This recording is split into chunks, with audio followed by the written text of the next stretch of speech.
Hello বন্ধুরা, তো নতুন একটা ভিডিও নিয়ে চলে এসেছি। আমরা এখন কোথায় যাচ্ছি কুমোর পুকুর মেলায়। আমি, মা আর বাবা স্কুটিতে করে চলে যাচ্ছিলাম কুমোর পুকুর মেলা দেখতে। আর ওই দিন মেলার শেষ দিন ছিল, তো সেই কারণেই যাওয়া আমাদের। আর এই যে মেলার প্রায় কাছাকাছি চলেই এসছি। ওই দিন শনিবার ছিল আর শেষ মেলা ছিল, ওই জন্য খুবই ভিড় ছিল। এই যে দেখো, তোমরা দেখেই বুঝতে পারছো কতটা ভিড় ছিল। তারপরে আর কি, পুজো দিতে চলে গেলাম মায়ের মন্দিরে।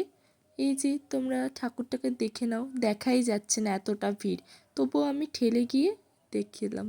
এই যে ঠাকুরটা দেখে নাও। তারপরে ধূপ মোমবাতি দেখিয়ে মেলাটা ঘুরতে চলে গিয়েছিলাম আমরা সবাই মিলে, ভাই, আমি, মা, বাবা সবাই মিলে মেলাটা ঘুরতে চলে গেছিলাম। আর সঙ্গে ছিল ভাইয়ের বন্ধুও।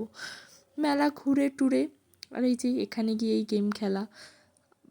বাবা হলো গেমটা খেলে নিল, গেমটা খেলে এই যে এই দুটি জিনিস জিতে নিয়েছিল। আর ভাইও খেলেছিল সঙ্গে, ভাই খেলে ও একটাই মারতে পেরেছিল, ও একটা সানসিল্ক শ্যাম্পু পেয়েছিল। তারপরে আর কি সব খেলা করে চলে গেলাম খাওয়ার দিকে। ফুচকা খেলাম, তারপরে আইসক্রিম খেয়েছিলাম। আইসক্রিম খেটে তারপরে আমরা যখন মন্দিরের কাছে গেলাম, সেখানে দেখলাম খিচুড়ি প্রসাদ দেওয়া হচ্ছে। তারপরে খেয়ে দিয়ে চলে গেলাম আমরা বাড়ির পথে। বাই গাইস, এখানটা এন্ড করলাম।